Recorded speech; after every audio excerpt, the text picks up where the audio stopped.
miss sleeping in on Sunday mornings. Take this on-ramp. What? I said take this on-ramp. Hey, what are you doing? It's called living. Get to know it. Where are we going? Road trip!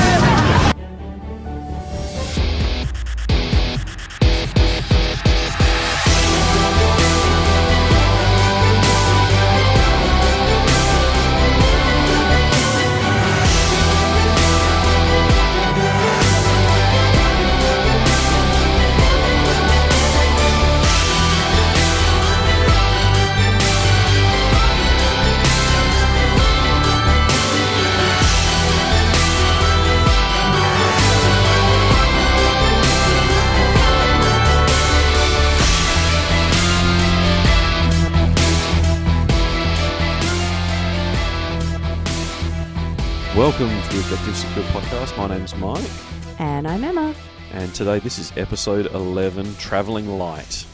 And we're going to talk about travelling for gaming tournaments and conventions and how to get your miniatures there safe and maybe what some of the benefits are for those travelling to faraway places to play tabletop wargaming. Yeah, so this is basically how can I sell this to my other half that it's a good idea that he, she, they should actually let me go to these events. And then how can I get my models there safely and in the best possible way? And then hopefully home again in one piece. Yeah, but once you've used them, is it really important if you get them home again afterwards? Yeah. I guess it depends whether you win or lose with them. It also depends on how much you want to let me spend to replace them. Yeah, travel insurance. So we're going to cover some of the popular carry cases that are in the industry at the moment. We're going to talk about some of the trips that I've made to play gaming across the years in different parts of the world. And we also host our own little road trip here in Western Australia that heads down about 4-hour drive south of Perth down to Albany, one of the southernmost points of Western Australia. And we do that every March. Our next trip is about a month away now. I'm not sure you can say every March. We've done 2 trips so far. This is one the was third in one. One was in May, and the other one was in March. It's so March. we're going March now, March. but yeah, at the It was too moment it's a cold in May. 50-50.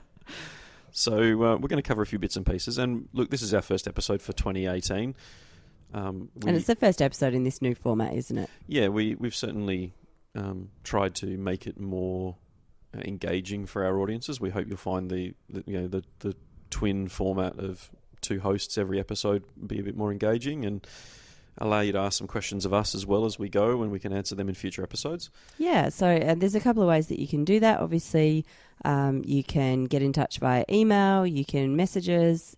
Facebook is a great way to get in touch. There's a contact us on the website as well. Yep. All the usual links are at the tail end of the episode and in the show notes. If you head to the objectivesecure.com.au, you can find links there as well. But since we are now in 2018, we had a very busy end of 2017, which we should probably very quickly cover because I don't remember when the last episode was actually published. It must have been before show. Yes, most definitely.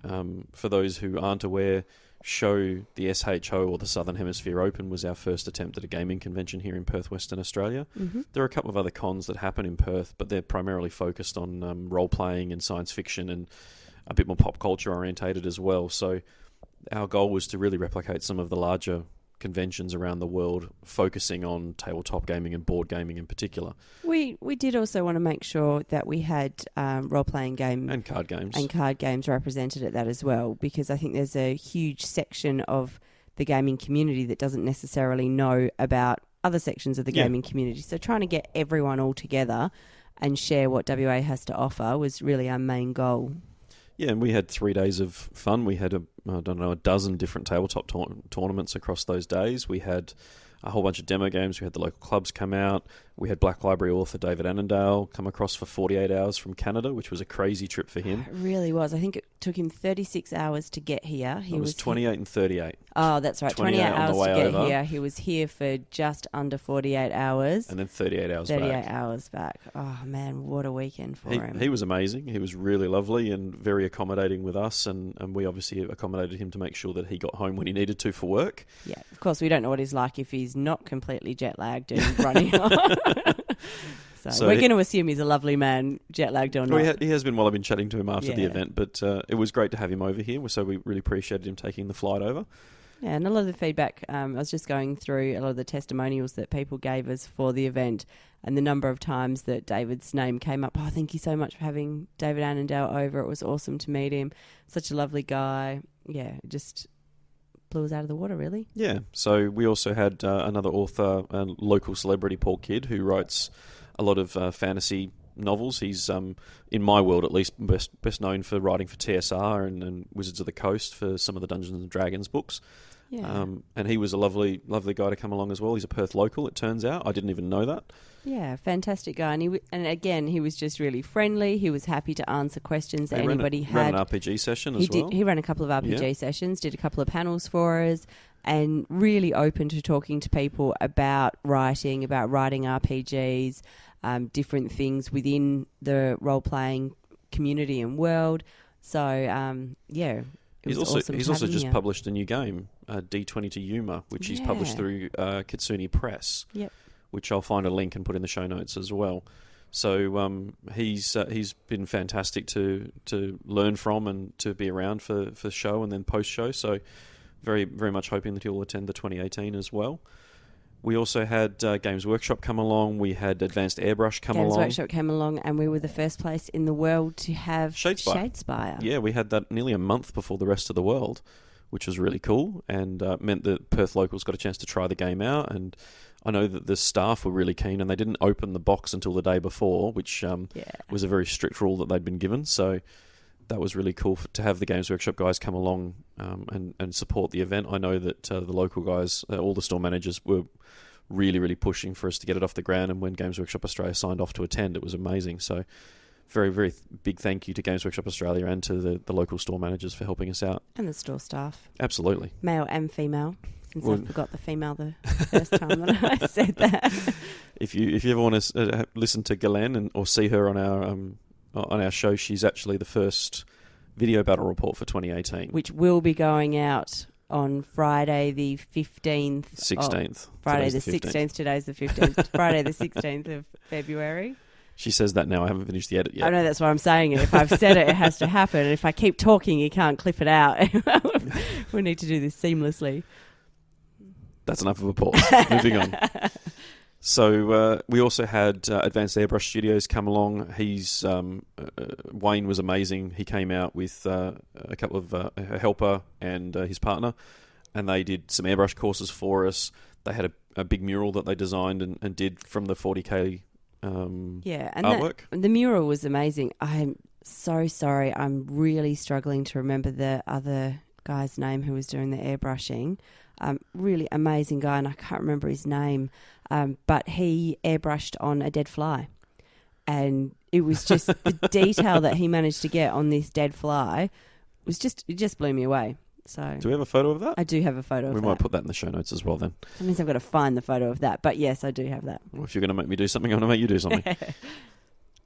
We also had Pick Pals who came along, which was an interesting addition to the event. Yeah. I think a few people sort of raised some eyebrows, but the amount of people that went and bought these puzzle locks to learn how to pick locks and sat there for literally hours playing with these puzzle locks was quite incredible. So I'm sure that sort of puzzle game mentality translated from the tabletop or from the board games over into their world, and I think that was fairly well received. Yeah. And then we also have to say thank you to Little Robot. I was just about to say, I think our son's favourite part of the whole weekend was, and they went every day for the 3 days that we were there, was going over and making the Gundam with the Little Robot stall, and the guys who came along from the Gundam groups Perth that they Gundam have Club, there.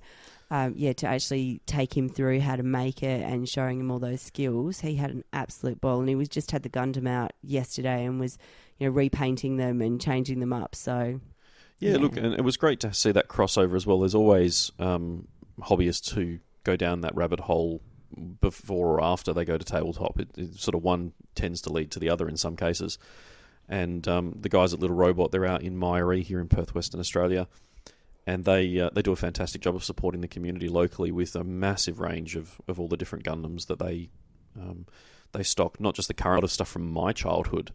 And it's not priced out of the world. So it's good to see that they're supporting the local hobbyists here in Perth. When I was out there last time, I don't know, it just makes me smile because one of the guys was there and they'd got a new, I think it was a unicorn had just come in. And not literally a unicorn for those playing at home. That's just the code name for the Gundam. Oh, I thought it was literally a unicorn. No, it's not literally a unicorn. Oh, now I'm a bit disappointed. Anyway, so this had come in and there were two of them. So he had to buy both of them. One so he could paint it and the other one so he could just have it on the shelf, just so he knew that he had it. And I just thought, yeah, that so fits with just about every gamer that I've ever met. So yeah, that kind of mentality crosses across all boundaries in gaming. They had a 1/6 scale that came in of one of the Gundams, and the box that it came in would have struggled to fit on our dining table. It was enormous. Yeah. And it's all still plastic cast models. But what I've really enjoyed learning from them is actually some of the panel lining stuff they do, which I'm now experimenting with, because it's not until you step out into some of the other parts of the hobby world that you start learning about other techniques and other materials that can be used. And the panel lining I'm experimenting with at the moment, I've got 48 hours to paint an army, and that is going to be instrumental in me finishing that army. So and that's one of the reasons that we were hoping to get that crossover as well, is that I think sometimes you get so stuck in the habit of this is what I've always done, this is how I learned to do it, so this is how it needs to be done.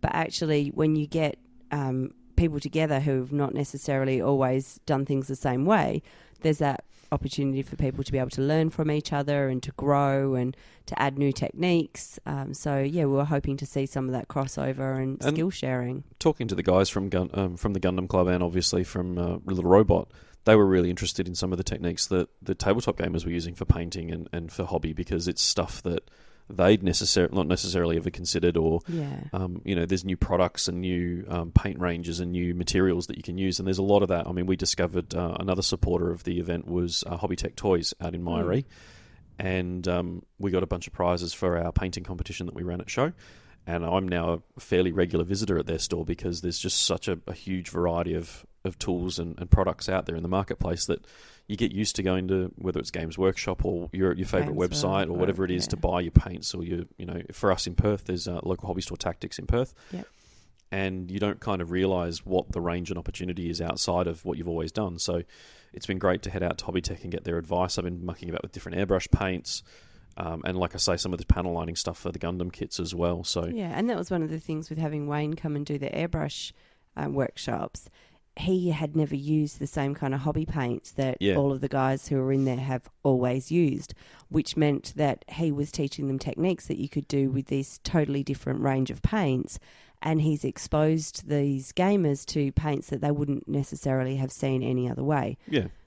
It helps that Wayne's got family members who are hobbyists as well, so he had some experience with scale miniatures. I think it helps that way, but I think it also helps that he wasn't necessarily restricted to to within this box of this is what hobbyists use, so this is what I need to teach with. Yeah, absolutely.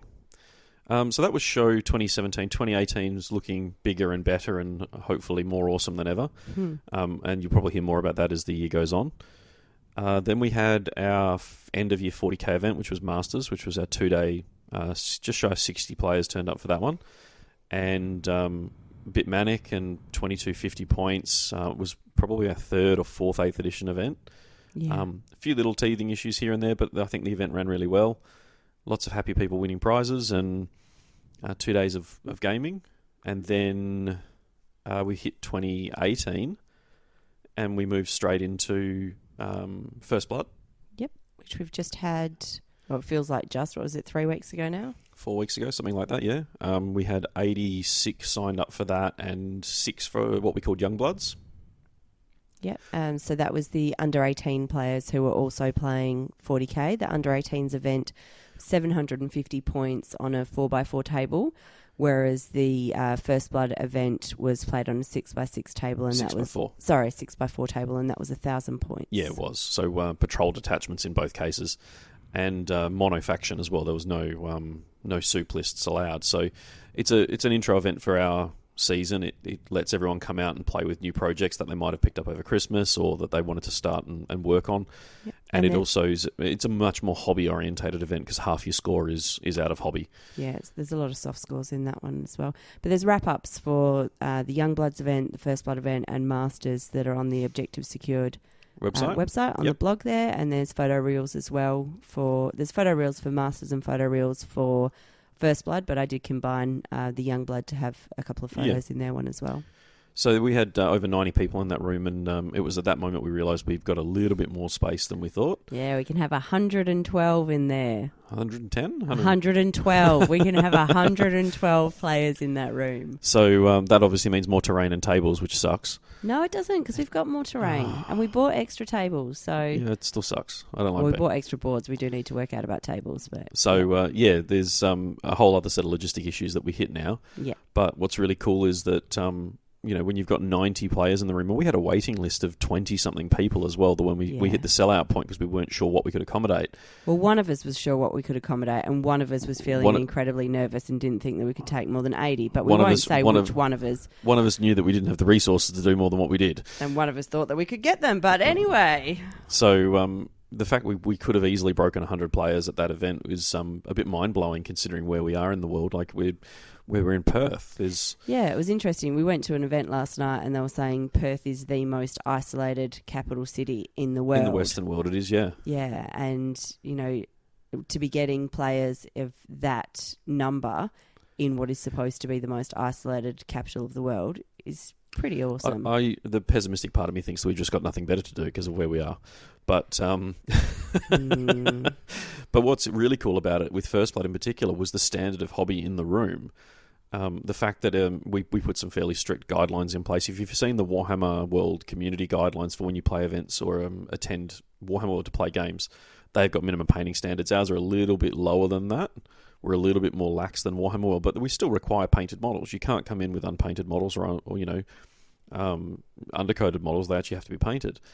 And the fact that we had the room full of painted armies was just incredible. It was really good to see. We had some fantastic looking armies. Some of the local hobbyists really turned it on for the smaller games. We had some reasonable spread of armies. We had a couple that weren't represented, but it wasn't dominated by any. There were only 3 that we had weren't Sister represented. Battle not out. We had Harlequins not there. I want to say there was something else, but I can't. There was another one, I can't remember, but it's in the article that I wrote anyway. So if you're interested in stats around what was represented and what wasn't, and what sort of percentages we had for each different, all the attendees and the winners and whatnot. Yeah. We then, only about a week ago now, had our first Age of Sigmar event as well for the year. 8 Lamentations, 1,250 points, 4x4 boards, 5 games. Had 32 sign up and then 30 turn up because 2 of them were sick. But we had 5 games over the course of the day, another really hectic one, and it's something that we found for both these events is that running a 5-game event in one day in particular is just really hard work. I think, because the games they were 90 minutes, weren't they? Yeah, 90 minutes. And 90 minutes just got, for us as TOs, and I'm imagining for the players as well, but 90 minutes just goes so quickly, and you think, okay, I'll just get this round underway, and then I'll quickly go and do whatever the next job is that you need to do. And then you're like, what the hell? How is this game finished? I'm giving a half-hour warning now. Yeah. How do we now need to be getting ready for the next round? I haven't even... And for the First Blood, obviously the biggest thing for us was having to try and do the painting scoring, to do painting scoring for 90 players in such short brackets of time. Yeah, it was very tricky hard for us. We ended up using a laptop to score 8 Lamentations, partly off the back of Best Coast pairings, which have been amazing for us for over a year now. But for the week of First Blood, which is the week prior to LVO, for some reason there was an error in the data which wouldn't let me extract the results. Which meant that at the end of that event, before we could hand out the overall winners, I had to manually re-enter all of that data into the software that we've used as a backup in past. So that made the day even more stressful, and we finished quite late. Whereas with 8 Lamentations, we elected to go down the road of just using the software because we couldn't be sure what was going to happen. So we'll do some more testing. We've been talking to the guys at BCP. They've been really awesome in feedback and taking our information. So hopefully that'll get resolved for later in the year when we do need to go back to 'cause using it really because it's a hasn't lot been of work. Yeah, and having to go back to paper score sheets was just, Yeah. it's funny, you get a bit spoilt using the apps, don't you? So next event, though, is one that's relating to today's episode, which is Linebreaker. Yeah, this is my favourite event of all of the events It's that we Warhammer run. Camp. Well, yeah. So I do actually want to run a Warhammer camp, so I don't want to call this one Warhammer Camp, but yeah, I know what you mean. Well, this is a Warhammer camp in the literal sense, where everyone jumps in a car on a Friday afternoon. We drive down to Albany. It's about 4 hours for us, 5 hours from people who are north of the river. North of Perth, yeah. It's 4.5 with the trailer, dragging all the boards and the terrain and everything down. Longer if the caravan in front of you has a tyre blowout and rips half the caravan off, and you've got to help them clean up the caravan off the road. That was an interesting half-hour sidetrack last year, yeah. Yeah. So we go down to one of the local scout halls down in Albany. So they're bunk beds and fairly sparse living arrangements, but you can take a blanket and a pillow and, a sleeping bag. We really recommend you take a blanket and a pillow and don't think, I'll find a motel. Yeah, don't do that. The amount of people that have come down and had a wee bit too much to drink, decided it's not safe to drive, which we completely support and appreciate, and then elected to just sleep on the mattresses and then realise how cold it gets in Albany. Particularly in May. In May. Yeah. Bring a blanket and a pillow. But, and the person who did that, who, if you're listening to this, you know who you are. No, you are never going to live that down. No. We are going to hold on to that forever. So, we go down, we play a one-day tournament. It's a fairly relaxed tournament when you actually get right down to it, because we do stay at the venue. Yeah. So it means that the games can be a little bit more casual, a little bit longer. It means that we can have dinner as a group. It tends to mean there's a fair bit of alcohol consumed because no one needs to drive anywhere. And then you do not have to drink alcohol. You can come down and stay sober. It's kind of a ritual now, 2 years in a row. You can come down and stay sober. Just saying. Says you. I stayed sober. Well, says you. Yeah. And then everyone packs up, cleans up on the Sunday morning, and we all jump back in the cars and drive home. Yeah. So, obviously, as TOs, the logistics of doing that, we had 28 players last year. Yep. And the logistics of managing all the boards and terrain, that 4-hour drive down, it's only 14 tables, which doesn't sound like a lot until you realise that there's 6x4s with mats, with terrain that goes with them. Mm-hmm. It's a full trailer. Yep. And food and all that yeah, stuff because we as do well. cater it as well for players. So that kind of, going from there, we've still got WATC, which is not far away, which is going to be a huge one. It's 6 players per team, and we do an ETC style event where teams play teams, and that was really big for us last year. That was our biggest event in 2017, and this year looks like it's going to be even bigger. Yeah, we're hoping to beat last year's. Last year was 72 players, and with First Blood being the benchmark now. Yeah, that's it. So I don't know. I really want to try and fill the room. We put the tickets up and had the first team ticket go in about 15 minutes, and I'm aware of at least a dozen teams that want to play. So we should easily hit the 72, and then hopefully more. Yeah, I'm aiming for 18 teams just to. I thought it was 16. No, you wanted 16. I wanted 18. I've put 16 in the. We'll see how many we sell. You better add another 2 tickets.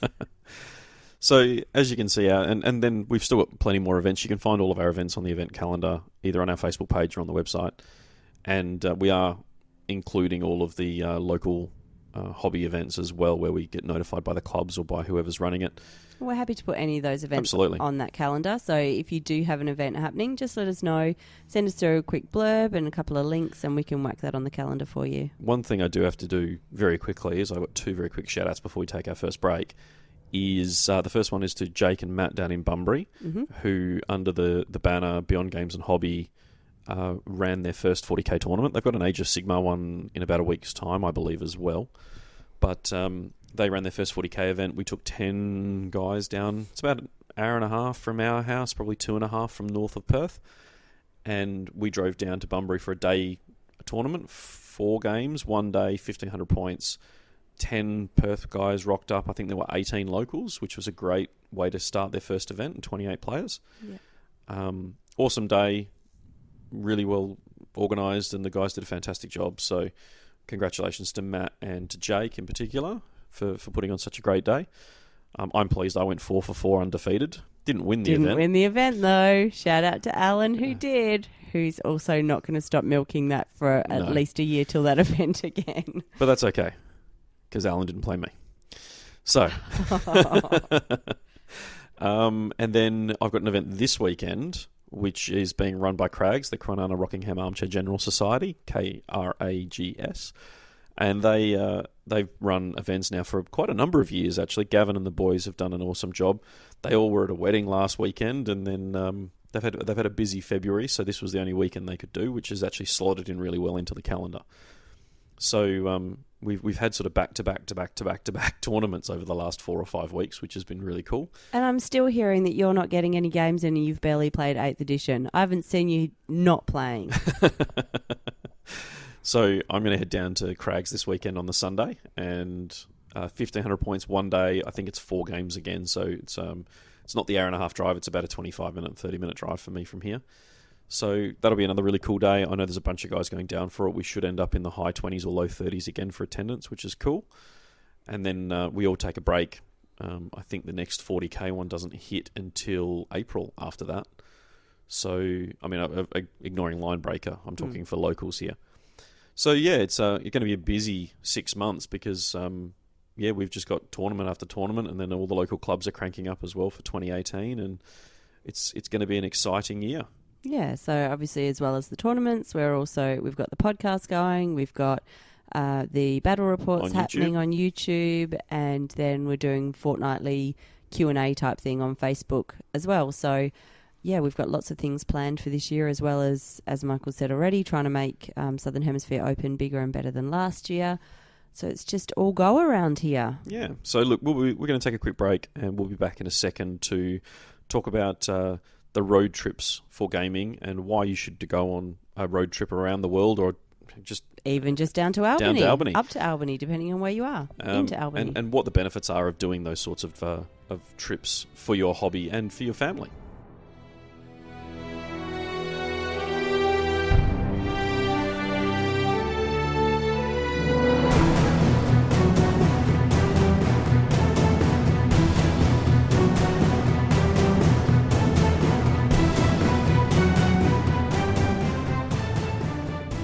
Right, so let's start talking about travelling for your hobby. And it's something that I'm reasonably familiar with, and I suppose Emma is from the flip side of that that travel. Oh, yes. So we've, being in Western Australia, we're a long way from pretty much anywhere. So when we want to play hobby that's not local, it's inevitable that it involves a decent hike. Yep. So Perth is about 180 kilometres top to bottom, and it's about 80 k's inland in terms of a metropolitan city. In terms of geographics, it's big. In terms of population, not so much.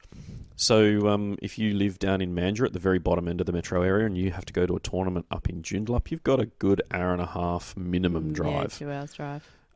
From where we are, we're about half an hour, 40 minutes outside of the city south. So for us to get to Joondalup, it's just over an hour drive. And to head down to Bunbury, or Mandurah is about 40 minutes, hour and a half to Bunbury, and then 4 down to Albany. So if we want to go to a tournament in Geraldton, it's a 4.5 or 5 hour drive for us. Kalgoorlie's about 6. So we are really isolated here when people want to run tournaments outside of the Perth metro area.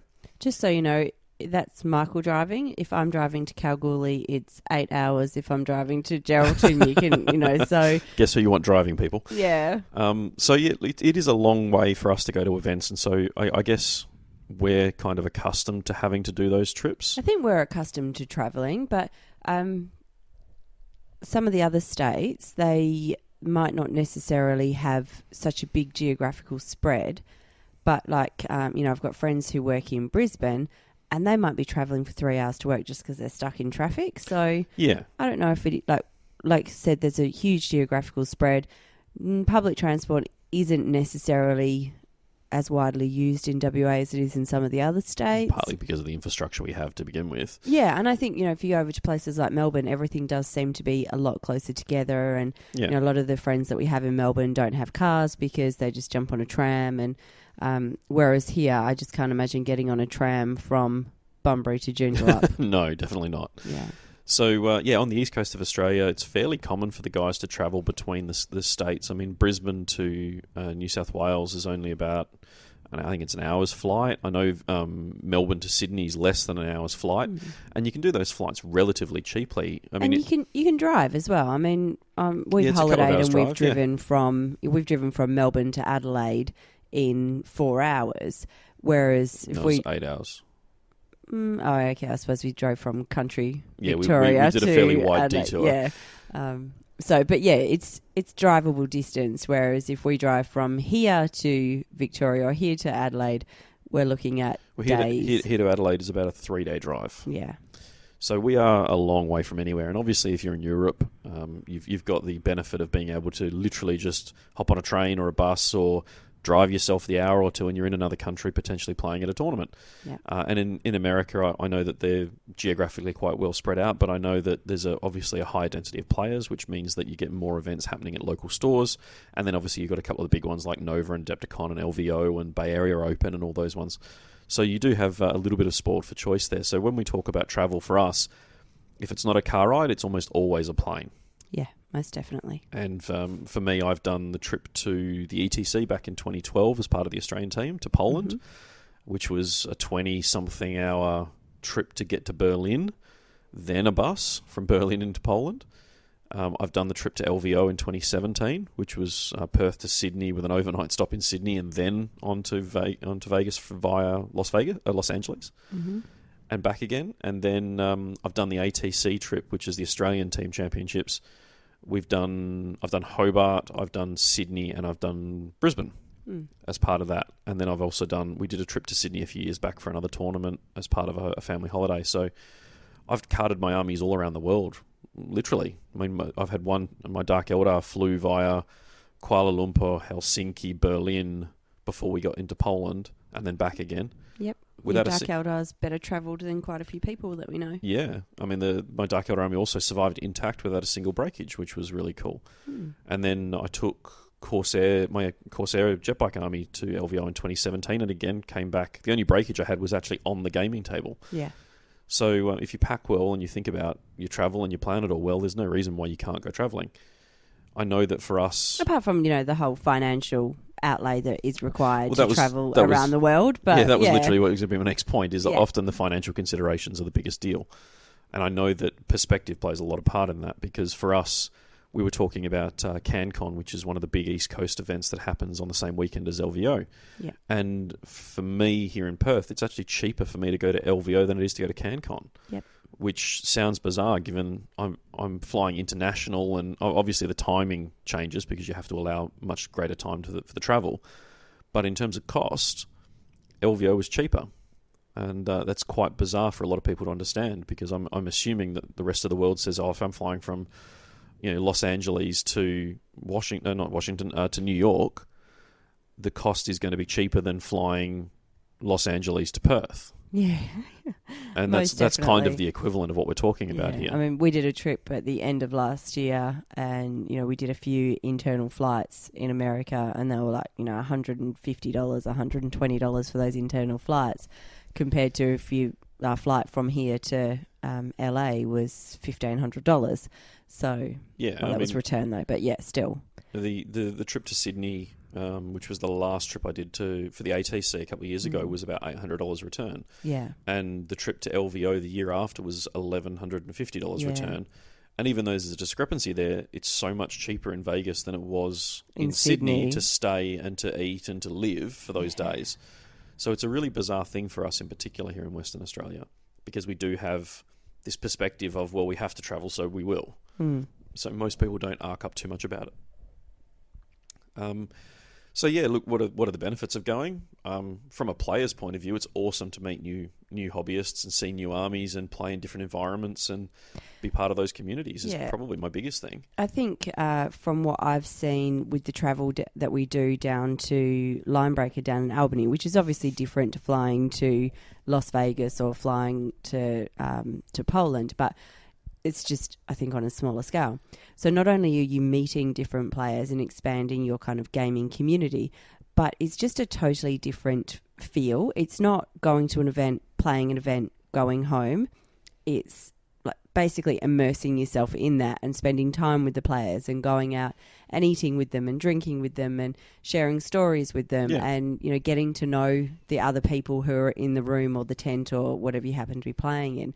It's, so I think it's just really adding to that social aspect of it as well. Oh, absolutely. I've still got friends from Poland that I speak to. Yeah. And I've met a bunch of guys at LVO in 2017 who I'm still in touch with today. I met Lawrence from Tabletop Tactics, who has invited me in for a game at some point in the future, based in London, which if we ever make it to London in the next couple of years, which is certainly the goal, then I'll take him up on that and get a game. Pascal from New Zealand, who I had never met and I met him in Vegas. Yeah. And he looks like he's coming to Perth later this year for the Australian Team Championships, which we're hosting at Show. Fantastic. So it'll be awesome to see him again. Yeah. And I know he's part of the Australian team for ETC this year. So he's awesome. He's going to be heading, I think it's in, I want to say Croatia. I'm not sure. It might be Serbia. It's somewhere in Europe. It's somewhere in Europe. That's what they do. Yeah. So, these guys who you meet at tournaments, I might not see them for years at a time, but you literally pick up where you left off because you've got that common point of reference and, you'll chat online or you'll see them on forums and that sort of thing. So now you've got a face that and a personality and an experience you can attach to those people. That's it. And I think that there's a lot of the social media happening and we really encourage that. We encourage that to try and grow the gaming community is, talking to people who are interstate or international. But then when you go along to these events and you actually are able to put a face to a name and get to know who they are in real life versus who they are on the other side of the keyboard can be a little bit different. And also I think it helps you go, oh, yeah, no, I know that guy and this is how I think he would mean that particular comment. You can start getting inference from knowing them personally. Yeah. Oh, look, when I met Lawrence the night before the event, I saw him in the room. I watched his videos. Mm-hmm. I'd gone up and gone, hey, man, how you going? It's great to see you here. And then ended up playing him game 6, day 2. Yeah. And so we'd barely, we'd said hello and that was like, he was polite and all the rest of it. And I'm sure he gets that at these sorts of conventions. But by the end of it, we shared a drink and we went out and, we had a great time. It was, and I still talk to him in the lead up to LVO a year later. I was chatting to him about his army lists privately, and then we've literally spent all of a handful of hours in each other's company playing a game. Yeah. And I'm sure that if we walked into a room tomorrow, we could pick it up and still be friends. So it's one of the best parts of those travel trips is meeting all those people and being part of their community as much as them being part of yours. And that's why I say that the Linebreaker event is my favourite event, because that event for me is not necessarily about what happens on the table. It's about what happens once the tables have been, or before the tables are out and once the tables are packed up. It's about spending that time with people and, playing board games or eating together. Humanity. Or, eating together and laughing together.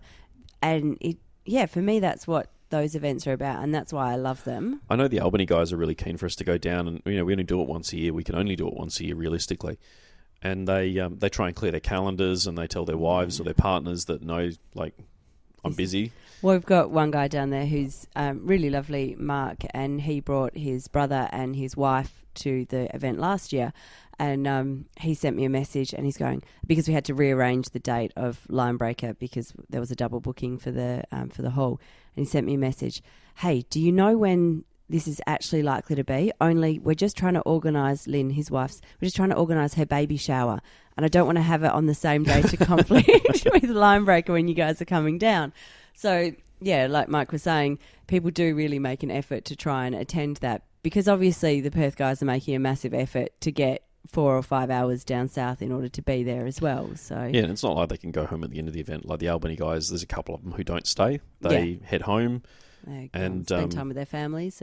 So it becomes a local tournament for them. But at the same time, Ben, one of the guys down there, he hangs around as late, and then comes back and helps pack up the next day. And a couple of them do stay overnight. Yeah, a couple of them do. Yeah. But, the whole point of that event is that it's that community Yeah. that gets generated by having everyone in the same place at the same time with that common purpose. And it's been quite good to break down some of the stereotypes and some of the barriers as well. So before we did the first Line Breaker event, there was a lot of skepticism about it because people had heard about what tournament players were like, and these were Perth, big city players compared to local players, and they didn't, what would that be like playing against the city players instead of playing against their regular mates, and kind of some of that trepidation around the fact that Perth was invading Albany. Yeah. And it's gone from, we've really seen a shift from that fear around it to the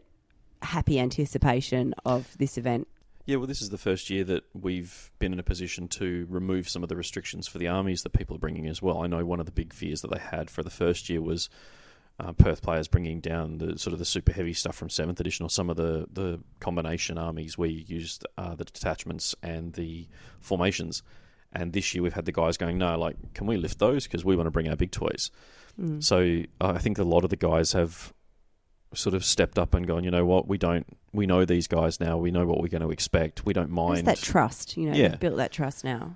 I think there's also a little bit of healthy rivalry between a few of the players as well. And definitely. And we don't encourage that in a negative way, but we do sort of encourage it a little with healthy, fun banter. Yeah. So, we're going to see some new armies this year. I've had one of the locals down there, Marcus, sending me photos and things going, hey, can I use this as this? And I'm converting this and I'm doing this. And I know that the Perth guys always enjoy the trip down just to hang out, and they get to play their games that they would in Perth now, rather than there's been the first year in particular. I was a bit I was vetting some of the army lists because I wanted to make sure that we didn't set the wrong impression and the wrong standard. That's right. It's about having that right tone, isn't it? Yeah.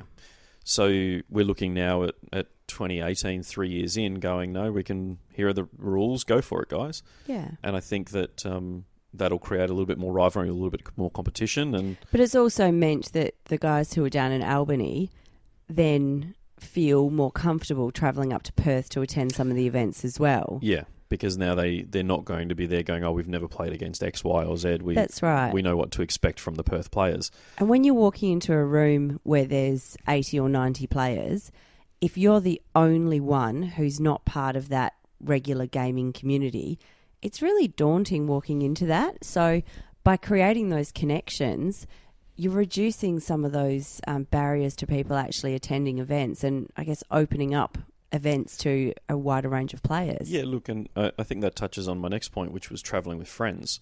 Yeah, definitely. Sometimes, when I did the trip to Poland, I went with a good friend of mine, Brett, who now lives in Queensland. And he was living in Queensland at the time. Yeah. So he flew Queensland to Perth and then stayed at our place overnight. And then we did Perth to KL, KL to Helsinki, Helsinki to Berlin, Berlin to Gorzo, and then did that in reverse a week later. Just showing off now. So he did an extra 5-hour flight on top of what I did. Yeah. So you had just got back from we'd America actually had as well. We just had a family holiday 3 days prior before that flight, but that's okay. Yeah. There's a lot of jet lag happening. Yeah. So part of the thing that I think most people will want to do is do it with a friend. I don't know of too many people that fly solo.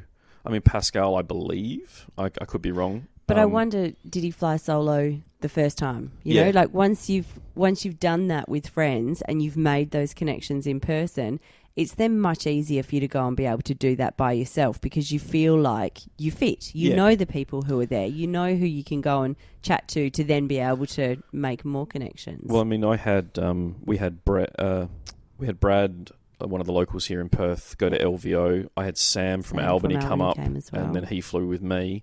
And then I met a couple of the guys from the East Coast when we were in Vegas.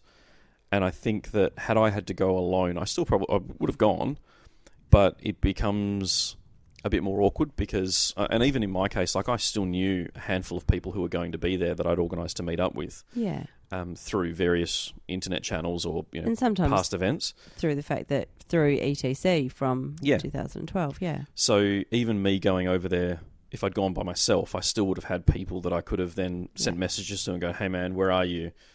Can we catch up? Can I play with you? Yeah.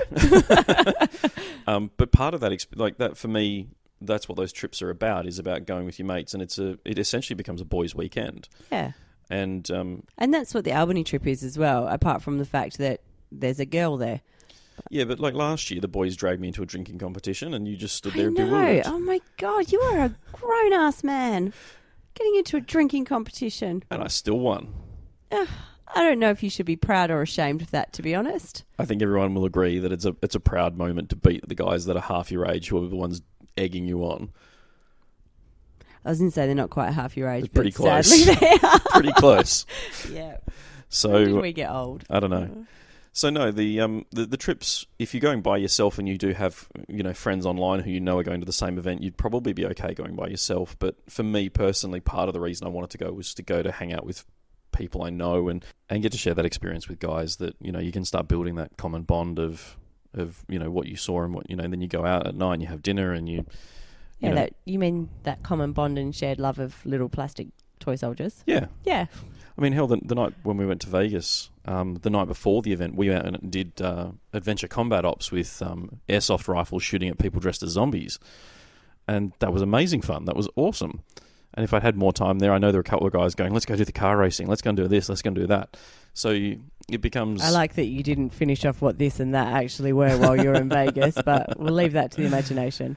No, you can do all that stuff by yourself, but there was something about sharing it with people that you wanted to spend time with that made it, I suppose, more memorable and more part of the experience. So, yeah, I really love doing those sorts of trips for gaming because you do get to do those things. And I know there's plenty of guys who bring their long-suffering partners on those trips as well, the Warhammer Widows, as we colloquially call them. Mm-hmm. And whether it's the family or just the partner, some of the guys drag them all around the world to play games, and other times I think the partners are just happy to be rid of them for 48 hours or 72 hours. Were it not for the bank balance, they might allow them to do it more often. Yeah, see, Mike went to LVO last year as our eldest child started high school and our youngest child started kindy for the first time, and I did that by myself, and I take my hat off to single mums. There is no way on this earth that he is going away when one of our children starts school for the first time ever again. Well, we've already got I'm three. Still traumatised. We've only got 3 kids and they've all started school, so I'm in the clear, guys. It's fine. One of them, yeah, well, let's... So, those trips have always been awesome and memorable, and it doesn't matter whether it's been the road trip to Albany or whether it's been the flights all around the world. It's something that if you get the opportunity to do, I'd strongly encourage you to do. As an example, I know one of the guys in the ITC community is looking at organising a GT in Hawaii. Ooh. And I think that's a massively awesome opportunity, not just for the guys to go and play a GT, but to take the family on a holiday. If you can organise it well. Yeah, that's what we did. I mean, Sydney and Hawaii do seem a little bit different, and I definitely want to go to Hawaii, but I'm not one to go and stand at a gaming table and watch you guys play for 2 days, because I actually can't think of anything more boring at all. But I'm definitely happy to, go a week before and spend time sightseeing and enjoying a holiday. You play for a couple of days, then a couple more days holiday and fly somewhere home. like Hawaii, there'd be plenty to do with the family and the kids, and there's the resorts and all the beaches and all the rest of it. Like, you can easily, as long as you've got an understanding partner, sneaking away for 2 days, maybe one night, to hang out with your mates and have dinner and all the rest of it, you can probably get away with. And that'll obviously then potentially encourage other friends who have family to come along, and then you end up with this sort of Warhammer Widows community that starts developing in the back end of the gaming community, which I suppose is a support network when you've got kids and you've got partners who share that same experience. Having another person who's in that same boat as you, who is losing your husband to the hobby every now and again, or partner, I should say, it means that you do have another point of commonality, and you can share that that woe and misery with your partners going off to play with toy soldiers. Yeah, I'm not sure it's woe and misery, more mockery. We share mockery. Mockery? Yeah. Well, when we've hosted Warhammer Widows high teas for some of our events in the past, where it generally involves champagne and cake and mockery. But there's a bunch of the ladies who've met at those events, and when they do see each other at events when we're not holding those, then they've obviously got someone there that they know and that they can spend time with. Not even that. I mean, some of the people who I'm now friends with, I met through those high teas. So it's, it's good as well. I guess when the guys go and play, even just in Perth, then, the women who know each other from those events can go, hey, do you want to go catch a movie or, just catch up, have more wine. So, look, I think there's if you can if the GT in Hawaii does get off the ground and you are able to travel to it. Could I just to interject, we do encourage women to actually come and play at the events too. Oh, yeah, absolutely. So we've got a few couples that turn up. Yeah, definitely. I do just want to say we don't just, we'll put the men in the den with their cigars and, and cognac, and we'll have the women in the sitting room with their cigarettes and wine. We're really not into that whole 1950s segregation thing. We do encourage women to play, and definitely hoping to see. We've had women attend both line breakers, so it would be awesome to have women playing in that again. Yep. Although one's just had a baby and pop. So chances of those two ladies attending is pretty slim. So, yeah, just wanted to say, obviously, if women want to attend these events interstate, internationally as well, there's always space for women to be playing at the tables. I think that the community's gotten a lot better in encouraging that diversification of people attending events. Yeah, and it's funny because we mock the men and we support the women. Yeah. Right. It works for me. But yeah, look, I think there's always an opportunity there for the road trips to become family trips. And as long as I suppose that the partners in question understand that there is going to be a period of, hey, you're not going to see me for 48 hours. Yeah, that's tricky. It is, especially when you are somewhere and you've got a child or three children. Multiple children, yeah, and you're kind of going, you know what, I've had these kids all day by myself in a different environment. You've been out playing with toy soldiers and now you want to go out drinking. Yeah, that's not working for me. So I get that as well. It's just finding that balance. Yeah, I think like if you'd come with the kids to LVO, I think the chances of me doing what we did. So we did 3 days of gaming. We went out both nights in between day 1 and 2 and day 2 and 3. Plus we went out the night before day 1. That starts pushing the boundaries of what's reasonable potentially. Because if there's like we've got 3 children, looking after those 3 children takes time and effort. Literally takes everything that I've got some days. So you have to take that into consideration and be a bit considerate with your time. But I suppose if part of the trip is to include that, then there's also got to be a bit of give and take there as well. But no, look, I really enjoy the road trips. Albany's always amazing. But one of the biggest factors with any of the road trips for gaming is the luggage. And I'm not talking about what you need to wear, because if you're like me, you can throw a T-shirt, a couple of pairs of undies and socks in your backpack and you're good to go. It's amazing. The international trips that Mike's done, it's probably 3-4 weeks working out how he's going to get his army there, sorting out foam and all of that kind of stuff. And then the mad dash to actually get his army built and painted, which often comes after how he's worked out how to get the army there.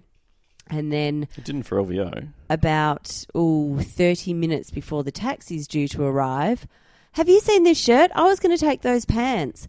And, that kind of thing. And then he actually starts thinking, can I get away with only 2 T-shirts and 1 pair of shorts? Which, by the way, if you're playing for 3 days, you need many T-shirts because that many men in a room. Oh, not nice. So it's mockery of the men again. There's a lot. No, actually, that's just factual. There's, You do need to. No, look, I mean, the luggage side of things is like I've done a few of those flights, even for work, where you just go, I don't need to check luggage. I can chuck it all in a backpack and all of my clothes. It's kind of going, okay, well, I'll use my luggage allowance for my models, and I'm sure I can fit my clothes in half my backpack, and then my rule books can go in there. And look, when we did Vegas and ETC, anything like super heavy, like the rule books, and any of the paraphernalia that can be replaced on the fly, dice, tape measures, any of the templates or any of that sort of stuff that you don't necessarily need, along with clothes, is checked baggage. Anything that's replaceable. The army's carry on, as far as I'm concerned. It doesn't go anywhere else. I know there are plenty of people who do check their armies. I'm a paranoid bastard. I know that. And there's no way in hell that I'm travelling for 20 hours to another country without that army in the overhead above me. Yeah, and I think for me, I'm pretty good at packing, so I know that I can get delicate, breakable things from one country to another without them breaking. You necessarily have the same packing style that I do. It's got nothing to do with packing. But as I Everything say, to do with the paranoia. For me, the biggest risk is that if I'm letting go of it, I don't know what country my baggage is going to end up in. Exactly. And my theory was if I got to Vegas and I had my army in one case but didn't have my rule books, my dice, my tape measure, or any clothes, there's outlet stores, there's a Games Workshop store there. There's however many other people there that you can borrow this stuff from. But I can't replace my army. If I'm flying around the world to play a tournament, I cannot replace that with 12 hours notice. It's not going to happen. So as far as I'm concerned, it becomes a carry-on situation for any of my armies that have travelled, and it always has. It's ended me in a few arguments a couple of times. It's actually been mainly the Australia flights. I had one a couple of years ago, which we'll talk about the bag I took in a second. Yeah. And I know when we flew in America recently, there's no sort of limit to how much hand luggage you can take on the plane. Depending on the carrier, of course. Well, we flew with a few different carriers and there didn't seem to be any limit with what you could take on. But obviously it was limited to once those overhead lockers are full, Tough luck. full. Yeah. Whereas in Australia, there's very, very rigid allowances for how much baggage you can take on. And how big that baggage can be. And how heavy they can be and all of those kinds of things. And it's been a long time since I've flown in Europe, so I'm not really sure what they're like. Oh, the only problem I had with ETC with the bag, which we'll want to cover in just a second, was on the trip back from Berlin to Helsinki, where the stewardess told me that the bag was too big, and she was right, it wouldn't go in the bins, but that's because they just swapped the plane, and it was when we checked it, and I had a letter from the airline saying, and I sent them the dimensions of the bag, and they said yes, that would be acceptable, so I did have it in writing from the airline that it was fine to be carry-on, and she made a big fuss and performance and said it'd have to go in the crew stowage. And she didn't know. I'm fine with that. And she said they didn't know if there'd be room up the front, and we've wheeled it up the front. And the stowage that they had was probably 6 feet tall. It was probably 4 feet wide, and it was a big roller door that slid from the ground to the ceiling. And when she's rolled it up, there's her handbag hung on a coat hanger, and that was it. I think we can probably squeeze this in. And I've looked at it and gone, yeah, this is going to fit. It's fine. Yeah. But she was most unhappy with that. Yeah. And I had a similar experience. There are amazing flight attendants. Like I said, that was the one terrible ones. It's like everything. That was the one part of that trip that was in any way awkward, and I had the same experience coming back from, I think it was Hobart, because we had to do a connection. We couldn't go direct to Hobart, and they weren't happy with the case that I had, and I just went, well. In all fairness, it is gigantic. It is a decent sized case. A decent sized child in that bag. But it met probably with don't do that. Officially, it met with all their guidelines and size requirements. I'm not sure, to be honest. Well, it did at the time. I think it was pushing it. It probably was an inch too long or an inch too wide, but that's okay. Or inch 3-4 inches. And again, the same resolution was, we'll just put it in the crew stowage. Except this time around, the woman wasn't happy. She went to her flight manager, and the flight manager was amazing and just went, oh, no, that's fine. We'll just chuck it in here. And she was the one who handled it. So we'll talk about all the sizing and requirements and some of our suggestions in just a second when we cover how to transport your army for road trips.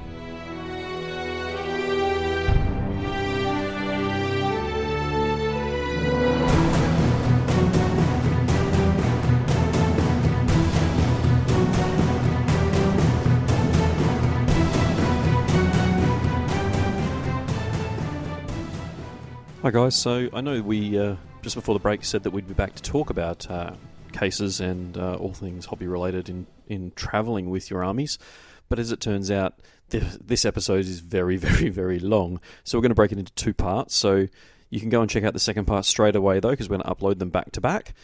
You can check out episode 11 part 2, covering a bunch of different carry cases. The links will be in the description for this episode in the show notes. We hope you enjoy this episode, and we hope you enjoy the next one as well.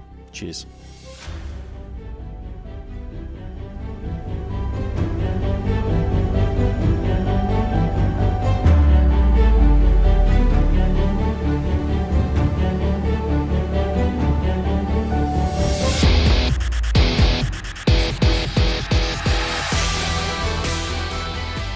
You've been listening to the Objective Secured podcast. If you'd like to get in touch, you can visit our website, objectivesecured.com.au. You can find us on Facebook, Facebook.com/Objective Secured, or you can email us, obsec@optusnet.com.au. Thanks for listening.